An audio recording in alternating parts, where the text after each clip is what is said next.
ñu ngi fii ci kër Ndiaye Lo ci ginnaaw Tëngéej ñu sori lool dëkkuwaay bi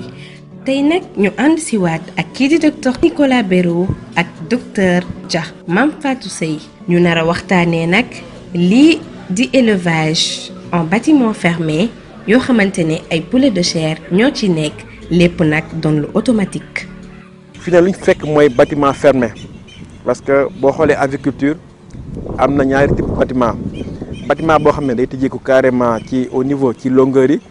ak bâtiment boo xam ne day nekk un bâtiment fermé nag mooy lépp loo xam ne ginnaaw da koy soxla da koy fekk ci bâtiment bi. fukki waxtu ak ñett ki ñu njëkk àndal moo di Nicolas moom nag moo ñuy xamal ni bii élevage du yem ak yeneen yi ñu faral di gis ndax lépp ci biir bâtiment fermé bi lay xewee li ko waral di nag ni lépp dafay automatique. Donc la première chose, c'est avant de rentrer dans le bâtiment, regarder les données du boîtier qui vont nous donner déjà pas mal d'informations avant de rentrer dans le bâtiment. Ordinateur bi nag mooy jox ginaar yi seen lekk seen naan di wane itam seen poids ak température bi ñuy dundee mooy régler tamit lii du lumière bi ak ventilation bi leen di aider. soo xoolee da ngay gis bu ci nekk que ça soit ventilateur yi que ça soit lampe yi que ça soit mangeoire yi ñoom ñëpp su la neexee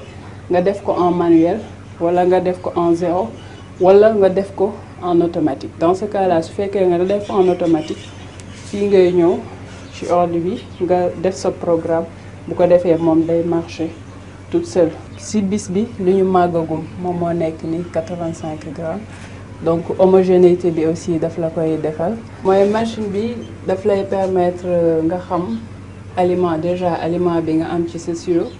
ak aliment bi nga xamante ni moom la ginaar yi consommé au total ak aliment bi nga xam ne ginaar bu nekk loolu la consommé dina la permettre aussi nga xam poids exact bi nga am chaque jour. fii dernière capture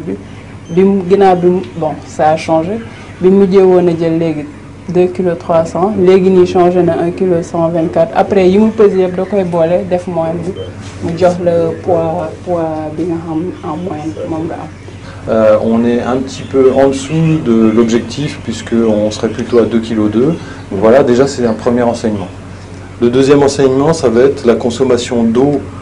par animal. Donc ici, on a la consommation globale. Il faut diviser la consommation globale par le nombre de poulets présents dans le bâtiment et on va avoir une consommation individuelle. À partir de là, on va comparer à la courbe de référence et on va voir si on est dans les bons ratios de consommation d'eau par animal. 17 000 mooy nombre exact bi ñu fekk ci bâtiment bi ñu nekk nag ci ambiance bu xaw a sedd ci kaw loolu suñu spécialiste yi xamal ñu ni température bi ñu war a dundee lu am solo la ci seen croissance ndax waruñu tàng te it waruñu sedd ba ëpp. Ce qui est important quand on rentre dans un élevage, en fait, c'est que le bon éleveur doit utiliser tous ses sens. Donc la vue, le toucher, écouter les animaux également et l'odeur. ginaar bi yow li ngay yëg rek lay yëg soo duggee ngay tàng ginaar bi da ngay gis ne dafa tàng donc loolu dafa am importance température bi ak ammoniac est-ce que amul ammoniac parce que litière bi day dégager seen fiente ci li ciy nekk day tax day am ammoniac buy dégager. Renouvellement de l'air bi aussi c'est très important donc loolu moo tax soo xoolee y a les turbines ñu def ventilation bi pour renouveler ngelaw bi pour que éventuellement ambiance bi nekk ambiance baax. Docteur Dia tàmbalee vérifier ndax lekk nañu ndax naan nañu ci noonu mu expliqué waale ñu naka la aliment bi di duggee ci bâtiment bi nga xam ne lii di pâte cooling lañ ko clôturer 33 degrés nee na moom la tàmbalee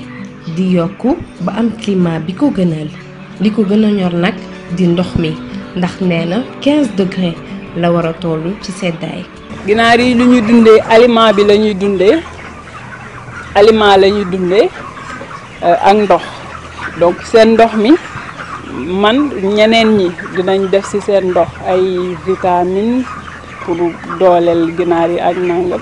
man dinaa utiliser vitamines mais aussi man je suis plus dans la phytothérapie donc ay plantes lay jël def ko ci ndox bi di leen ko jox ñu koy naan.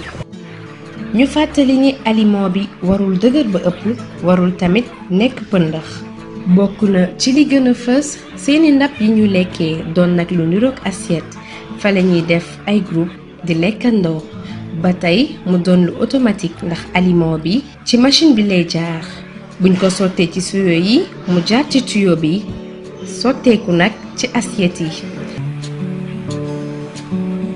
Il faut qu'il soit à la bonne taille, qu'il n'y ait pas trop de fine, donc pas trop de farine, et surtout qu'il soit friable, puisque si on arrive à le casser, ça veut dire qu'il sera très bon pour la consommation du poulet. Docteur bi di xamle ni su fekkee amoo qualité aliment bi ginaar bi war a jëfandikoo dafay gën a fragile ndax ni muy gën a feebaree sa xaalis di gën a dugg ci faj mi mu doon nag lu metti ndax bu ginaar bi cofee granulé bi mu dëgër ci moom du ko lekk daf koy sànni du ci bëggati dara ba tey mu doon luy sonal kii di éleveur bi. te am na ay feebar bu comme coccidiose mu nekk feebar boo xam ne dañu sonal dafa sonal éleveur donc aliment bu fekkee amul qualité bu baax day tax coccidiose boobu da lay dal ak ay jaar ak nangam sangam ak aussi aliment bi su fekkee amul qualité c'est-à-dire sax xaalis mooy dem parce que ginaar bi su xoolee grain bi granulation bi melu ni mu bëgg maanaam mu dëgër wala wala yooyu du ko lekk da koy sànni te bu ko sànnee sa xaalis la sànni donc qualité bi c'est très important. vétérinaire yi di saytu wàllum ndox mi ak débit bi muy sotteekoo seeti waale niveau mangeoire yi su ko jaree ñu yëkkati ko wala ñu wàccee ko ba mu tolloo ak ñoom. ndax su fekkee niveau bi réglé woo ko niveau bu baax day tax ginaar bi buy naan mën na sonn du tayal pour naan mais aussi bu fekkee niveau bi dafa jóg ba mu ëpp wala mu wàcc ba mu ëpp sa litière mën na ko yàq soit dañ ci dal soit ñuy xëcc bu baax muy tis boobaa day tooyee sa litière te litière bu tooy moom souvent rek ay tawat moo ci topp.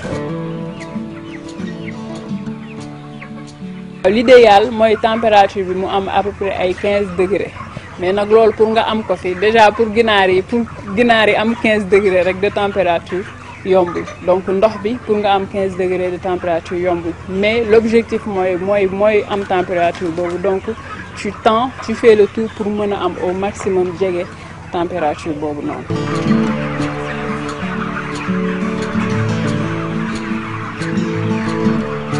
fii ngay gis ñu toog nii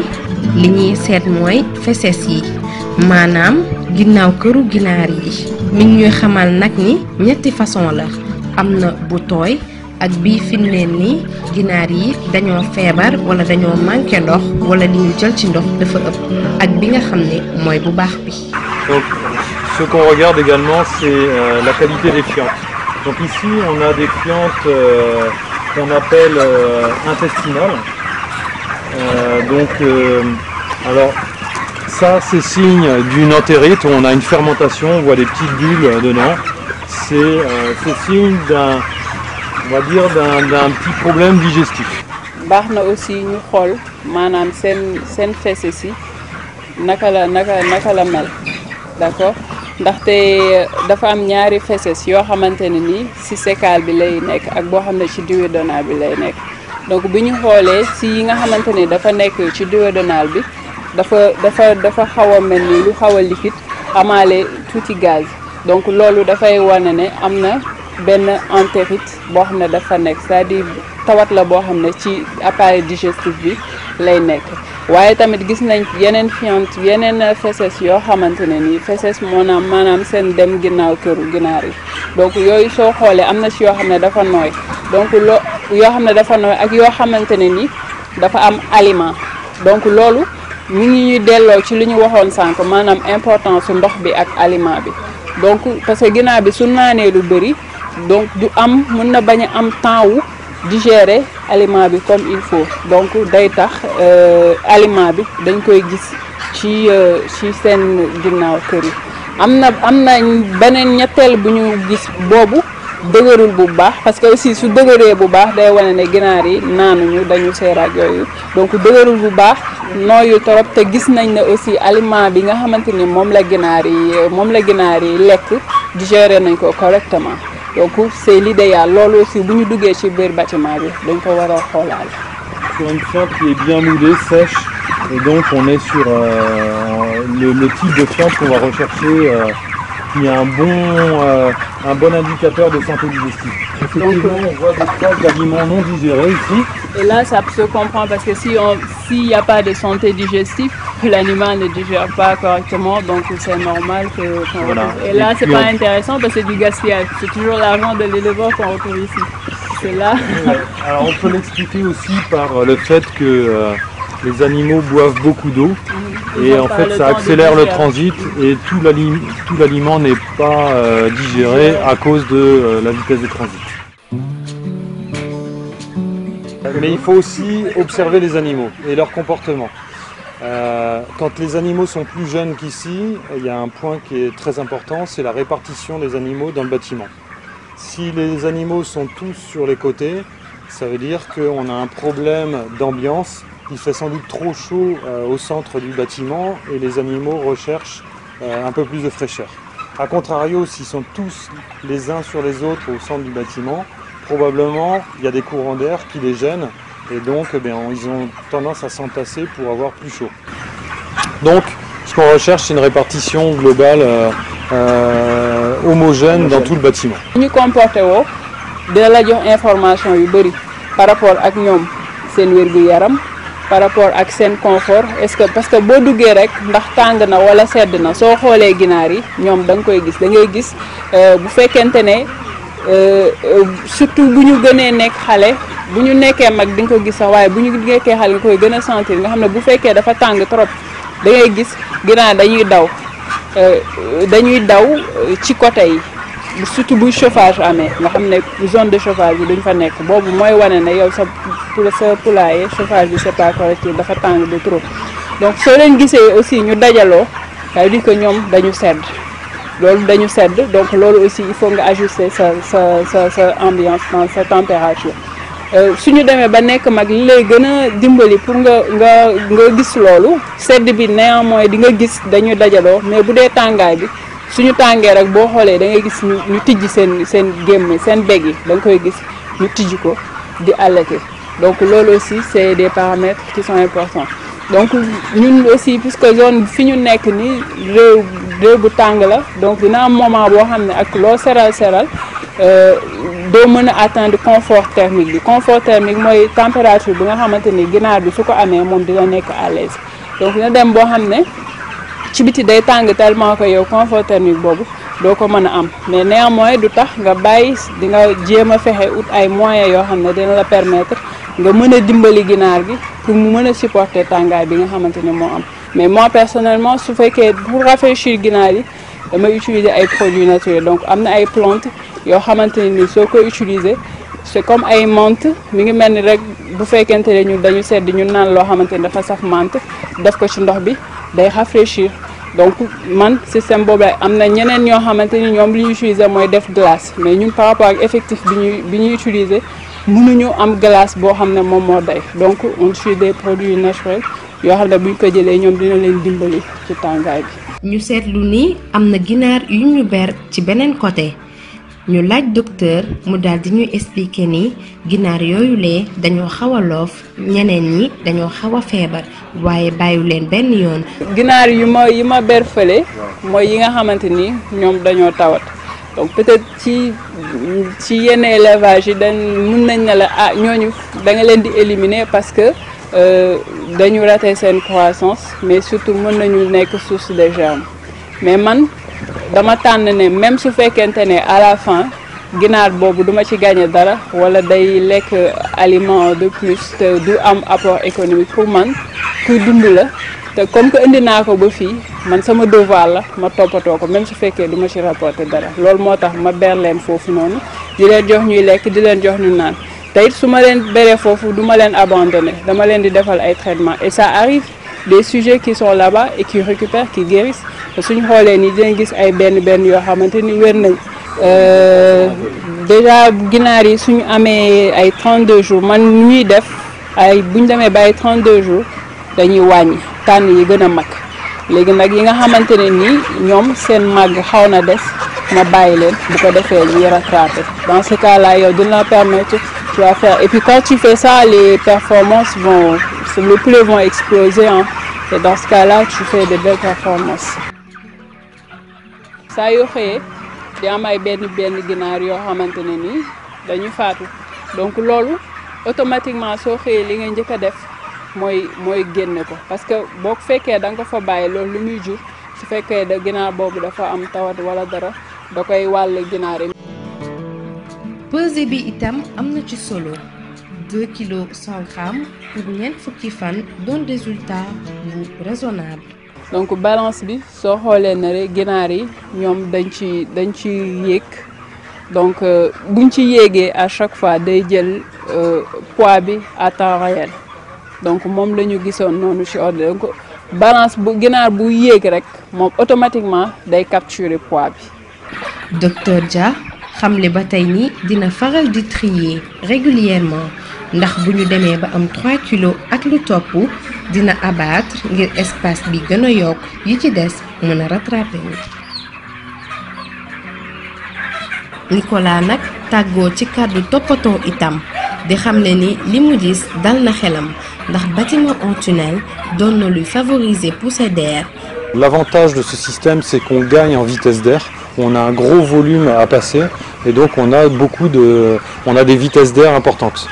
Et le deuxième point important, c'est que sur les côtés, on a au niveau des entrées d'air, les systèmes de cooling, de pad cooling. L'air qui est aspiré au fond passe ici par le pad cooling et refroidi. Donc on a systématiquement de l'air froid au niveau des animaux. C'est parce que lii yëpp ay fenêtre la ba ci kaw ay fenêtre la mais suñu wàccee woon fenêtre bi rek da ngay gis day tàng jër suñu xaaree tuuti ginaar yi ñoom ñëpp mën nañoo faatu donc principalement su fekkente ne da nga bëgg a def effectif yu mag ci bâtiment tu es obligé de maîtriser la ventilation les paramètres, l'environnement et tout ça parce que ginaar yi dañu sensible donc tu peux pas te permettre de prendre yenn risques yi donc di jël effectif bu mel nii di ko def ci bâtiment boo xam ne maîtriser woo paramètres yi. di remarquer évolution ci domaine bi nekk tamit lu am solo muy gën a ñaax rekk askan wi ak éleveurs yi ñu gën a gëstu lii di lekk bi naan bi ak hygiène bi. Ça fait maintenant une petite quinzaine d'années que je travaille avec NMA. Donc j'ai suivi l'évolution de l'élevage et notamment j'ai connu l'épisode de la fermeture des frontières avec les protections sanitaires par rapport à l'influenza aviaire. Et donc j'ai vu l'évolution de l'élevage durant toutes ces années. Et une évolution très rapide et quasi exponentielle. Donc on est passé du système d'élevage traditionnel au système d'élevage plus, on va dire, industriel, plus professionnel. Ici on est dans un bâtiment type de l'élevage, on va dire professionnel, industriel, donc avec la maîtrise technique de l'élevage, aussi bien en termes de ventilation que d'alimentation, que de qualité d'eau. Là, tous les paramètres sont rassemblés pour répondre à un type d'élevage performant. Bon, conseil bi may njëkk a joxe mooy que vraiment que éleveurs yi ñu commencé di xool phytothérapie et puis d'éviter au maximum les antibiotiques parce que je vous dis c'est bien possible. Moi j'ai une capacité de 70 000 et je fais des bandes où toute la bande je donne pas d'antibiotiques donc lu mën a nekk la élevage sans néew ma bu ñu utiliser antibiotique mais nañu koy utiliser suñ ko soxlaa parce que da ngay gis ci élevage yi luy jóg ñu ne antibiotique donc li muy jur fi mu toll nii problème bi ñu rencontré fi mu toll nii mooy des antibiorésistances c'est-à-dire dañuy am benn pathologie bu banale benn colibacille que normalement il y a beaucoup de molécules soo ko joxee ñu wér mais nga joxe ginaar yi du wér tool loolu li ko jur mooy antibiorésistance. donc man en tout cas li ma gën a ñor ci conseil mooy loolu te am na ay plantes yu bëri yoo xamante ni boo koy utiliser non seulement parce que boo utiliser antibiotique boo ci abusé di nga ralentir sa croissance mais plantes yi soo koy utiliser non seulement day faj say ginaar mais aussi da lay dimbali ci sa performance donc loolu daal moo ma gën a ñor. Il y a des moyens de lutte, de bonnes pratiques sanitaires bien avant d'avoir recours aux antibiotiques en préventif. Donc le premier, c'est la biosécurité. Donc bien protéger l'élevage en termes de biosécurité, donc avoir un accès dans le bâtiment, on va dire protégé, que chaque intervenant dans le bâtiment puisse venir avec une tenue spécifique, se désinfecter avant d'entrer dans le bâtiment. Ça c'est le premier point. Le deuxième point, c'est la qualité de l'eau, on en a parlé tout à l'heure, mais l'animal boit 2 fois plus d'eau qu'il ne mange d'aliments, donc il faut une eau saine et potable. Et puis le troisième point essentiel, c'est le confort de l'animal. Si on élève l'animal dans les bonnes conditions de confort où il se sent bien, dans un endroit sec, avec une bonne ventilation, on a beaucoup plus de chances de passer l'élevage sans pathologie. Et puis le dernier point, puisqu'on a dit qu'on n'utilisait pas d'antibiotiques dans l'aliment, on utilise quand même des alternatives, alors phyto ou autres, des extraits d'huile essentielle, des acides organiques qui sont là pour aider à la santé digestive. Et puis on utilise également de la bétaïne pour maintenir l'hydratation et une bonne intégrité intestinale de l'animal. gannaaw bi docteur Konaté suñu vétérinaire bi àndee ak ñun vérifier aliment bi ndax granulé yi maanaam araw bi dëgërul wala nekkul pëndëx ba ëpp xool ndox mi ak condition yi ginaar yi nekk mel na ni ku xelam dal ci système de bâtiment fermé bi madame Dia adopté ndax bëri na ay avantages. bu ñu visité pare nag li ñu mën a tënk ci visite bi mooy vraiment gis nañ ni bâtiment bi am na avantage yu bëri dina tax éleveur bi noppal ko ci wàllum bëri ci wàllum ambiance bi parce que bu ñu fàttali ne ginaar bu amee yenn âge rek lu koy gën a sonal mooy tàngoor te bâtiment bi am na jumtukaay yoo xam ne dina permettre ginaar bi mën a nekk ci nekkin boo xam ne dina du gën a sonn ci tàngaay bi ci wàllum mortalité itam day néew bu amee yoreen bi parce que agriculture bi pour nga am performance am na solo nga maîtriser aliment bi maîtriser ndox bi maîtriser conduite d'élevage bi yooyu yëpp boo xoolee ci visite bi vraiment gis nañ ci loo xam ne am na ci satisfaction donc ñu ngi remercier docteur Mamfatou ci liggéey bi muy def ak sunu gan bi muy Nicolas Brévo nga xam ne depuis fukki at ak juróom mi ngi ñëw Sénégal nga xam ne agriculture au Sénégal gis nañ ne vraiment agriculture au Sénégal am na ponk yu mat yoo xam ne dox nañ ko ci ba mu agsi fii tax bu njëkk ba boo xoolee bâtiment yi yu si bëri ay bâtiment ouvert la te éleveurs yi loolu bu tàngoor ñëwee dañuy sonn trop mais léegi de plus en plus ñu tendre vers l'industrialisation donc di remercier docteur ak toute l'équipe de Agri Sénégal ci liggéey bi ñuy def fii te di wax tam sunu gan bi encore jërëjëf.